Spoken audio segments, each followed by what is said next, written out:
Bonjour à tous. Bienvenue dans notre émission. Je suis Rencontré. Bonjour tout le monde, moi c'est Alexandra. Lors de nos deux premières émissions consacrées au Tai Chi Chuan Tzu Chen, nous avons appris les positions de base pour les mains. Aujourd'hui, je vous propose de découvrir les postures de base. Super, professeur Huang. Commençons vite. Pas de panique, Alexandra. Avant tout nouvel apprentissage, il faut toujours réviser ce que l'on a appris précédemment. C'est juste. Le coup de paume, position de départ. Jambes écartées, largeur des épaules. On tend le bras droit en avant avec la paume de la main grande ouverte. C'est ce qu'on appelle le coup de paume.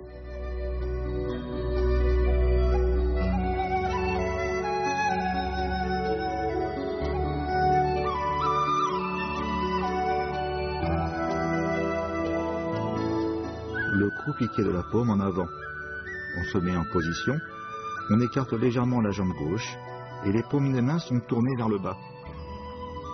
On lève le bras droit, paume de la main vers le haut et on tend le bras en avant.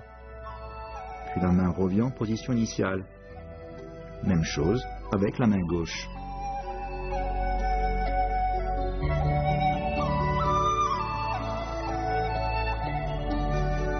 Arrivé au bout du mouvement, vous retournez votre main en veillant à ce que la base de votre paume décrive un cercle. Puis vous repliez votre bras.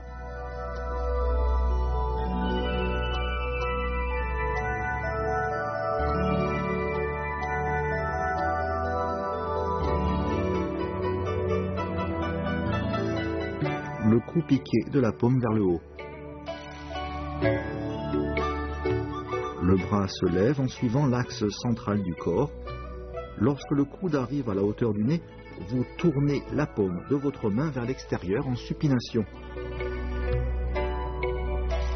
Revenez à la position initiale en pronation.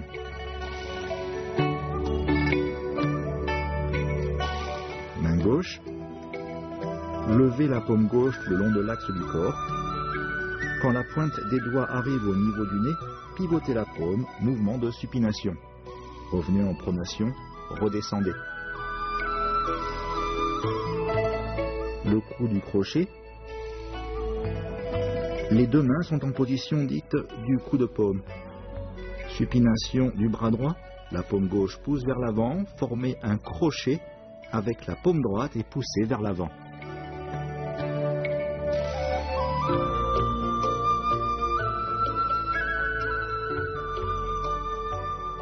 Autour de la main gauche, supination du bras gauche, puis pronation. Faites un crochet et poussez vers l'avant.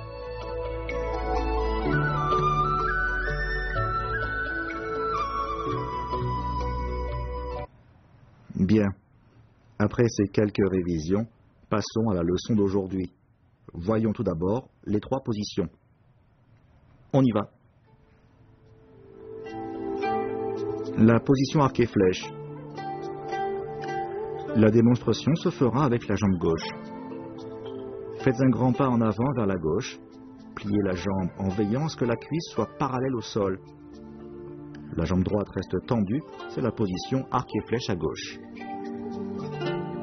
Bien, changeons de jambe. Nous voilà à présent en position arc et flèche à droite.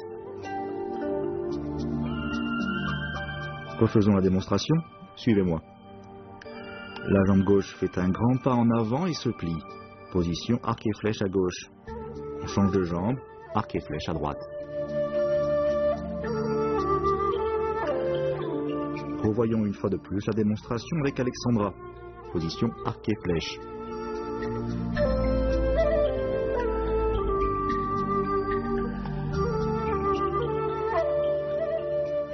À présent, découvrons ensemble la position du cavalier. La jambe gauche fait un grand pas vers la gauche. Fléchissez les genoux, les mains à la taille. Le torse est bien droit. C'est la position du cavalier.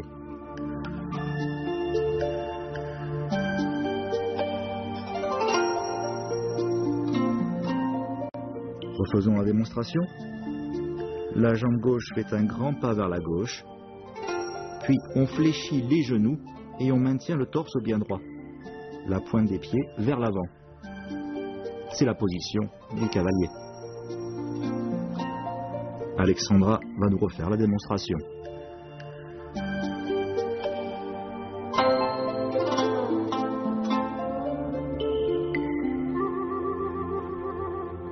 À présent, voyons la position demi-cavalier. La jambe gauche fait un grand pas vers la gauche. Le pied gauche est ouvert, tandis que la pointe du pied droit est placée en avant. Basculer le poids du corps sur la jambe gauche, c'est ce qui s'appelle demi-cavalier à gauche.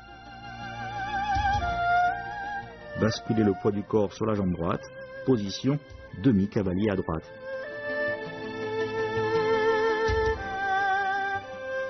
Revoyons la démonstration. Le poids du corps est sur la jambe gauche.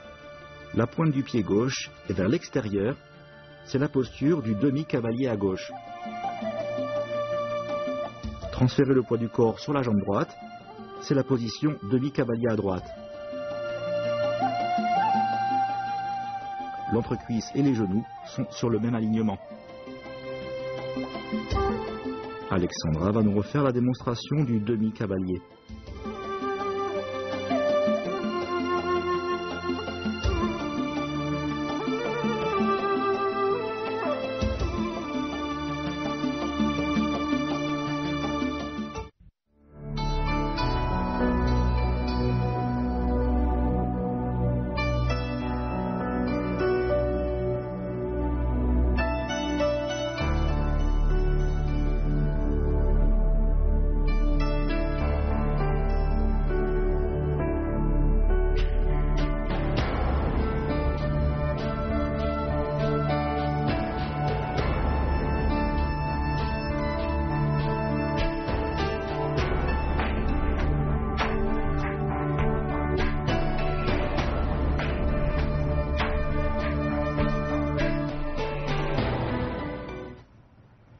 Ravi de vous retrouver.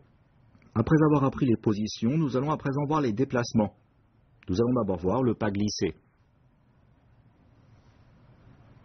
Commençons tout de suite avec le pas glissé.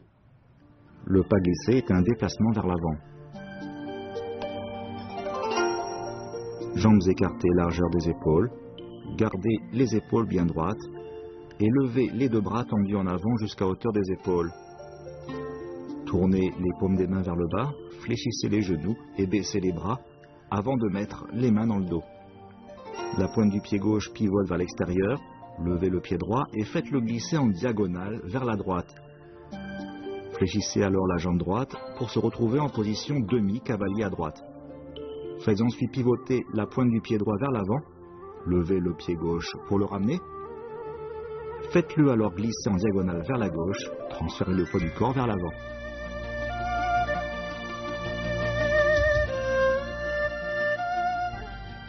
Le pas glissé est l'un des déplacements les plus importants du Tai Chi Chuan Style Chen. Il s'agit de glisser en avant avec le côté intérieur du talon. Je vous refais la démonstration. Sortez le pied gauche et écartez les jambes, largeur des épaules. Les épaules sont bien droites. On lève les deux bras tendus jusqu'à hauteur d'épaule. Tournez les paumes des mains vers le bas, fléchissez les genoux et baissez les bras. Arrivez au niveau de l'abdomen, placez les mains dans le dos. La pointe du pied gauche pivote vers l'extérieur. Levez le pied droit et faites-le glisser en diagonale vers la droite. Fléchissez les genoux et faites basculer le poids du corps vers l'avant pour se mettre en position demi-cavalier. L'entrejambe est détendue. La pointe du pied pivote vers l'extérieur. Levez le pied gauche pour le ramener en avant et le faire glisser en diagonale vers la gauche. Transférez alors le poids du corps vers l'avant. Voilà la position demi-cavalier gauche. On change de pied, ouvrez, pas glisser vers la droite.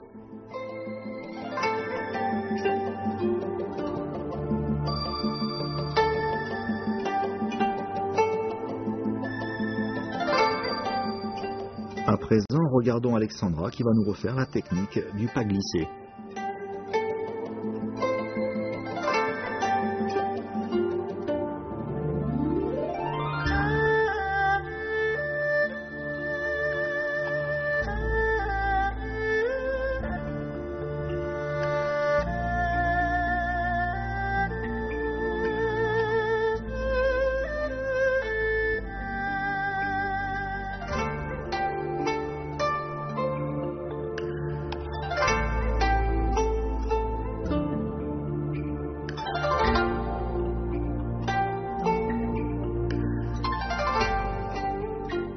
Jambes écartées, largeur des épaules.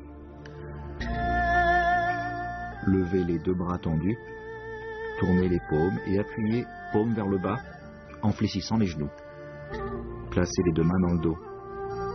Faites pivoter la pointe du pied gauche, levez le pied droit et faites-le glisser en diagonale vers la droite. Pivotez, glissez.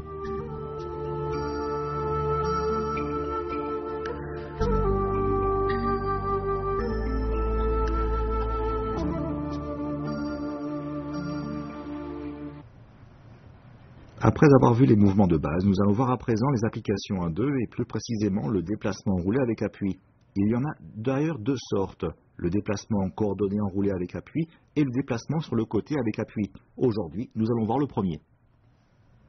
Je vous propose aujourd'hui de voir le déplacement coordonné enroulé avec appui. A et B se tiennent face à face et sortent le pied du même côté. Jambes écartées, largeur d'épaule.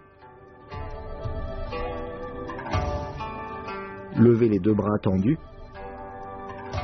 puis abaissez les paumes en fléchissant les genoux. Placez les deux mains à la taille. A et B font pivoter la pointe du pied gauche, puis lèvent la jambe droite et font un pas en avant. Les pieds de A et B se rejoignent et se collent côte à côte, tandis que leurs genoux se font face. Avec son genou, A pousse alors la jambe de B vers l'extérieur. B fait de même. On continue l'exercice ainsi.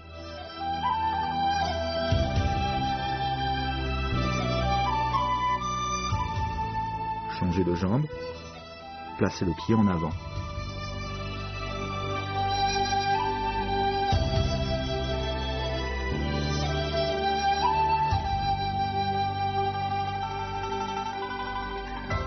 A et B se font face.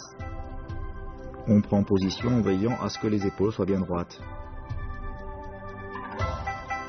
Levez les deux bras, puis abaissez les deux paumes en fléchissant les genoux. Main à la taille. Faites pivoter la pointe du pied gauche vers l'extérieur. Levez le pied droit et avancez. Les deux pieds se rejoignent. À ce moment-là, le genou de A pousse le genou de B vers l'extérieur dans un mouvement circulaire. B fait de même. Continuez de la sorte, puis changez de jambe.